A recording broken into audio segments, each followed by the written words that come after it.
Hi hello అండి. Good morning అండి అందరికీ. Welcome to Surya Teja vlogs friends. ఎలా ఉన్నారండి అందరూ? బాగున్నారా? నేనైతే చాలా బాగున్నానండి.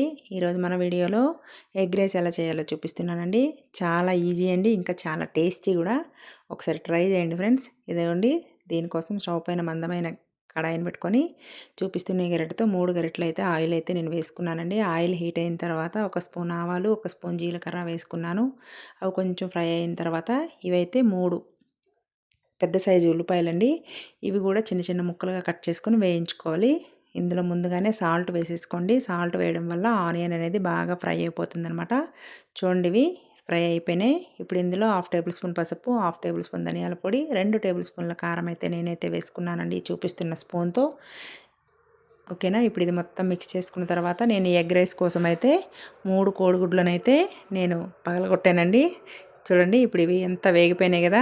ఇప్పుడు ఇందులో ఈ 3 గుడ్లను వేసేసుకున్నాను. మంటనైతే మీడియం ఫ్లేమ్లో పెట్టుకొని ఒక 5 మినిట్స్ అయితే బాగా ఫ్రై చేయండి ఫ్రెండ్స్.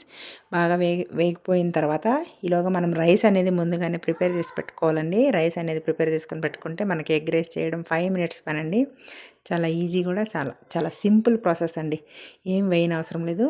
చూడండి, ఇందాక వేసిన సాల్ట్ అయితే సరిపోలేదు, మళ్ళీ వేసాను. చూడండి, మనకి ఇక్కడ రైస్ అయితే రెడీ అయిపోయింది. చూడండి, ఇప్పుడు ఈ రైస్ ఇందులో వేసుకొని మొత్తం ఒకసారి మిక్స్ చేసుకుంటే ఎంతో సింపుల్గా, ఎంతో టేస్టీగా మనకి ఎగ్ రైస్ అనేది రెడీ అయిపోతుందండి. ఓకేనా.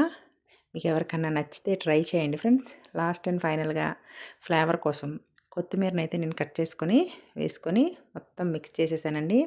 చాలా బాగా వచ్చిందండి. ఓకేనా అండి. మా వీడియోస్ కనుక మీకు నచ్చినట్టయితే లైక్ చేయండి, షేర్ చేయండి, సబ్స్క్రైబ్ చేయండి ఫ్రెండ్స్. ఓకేనా అండి. Thank you for watching friends. Bye అండి అందరికీ.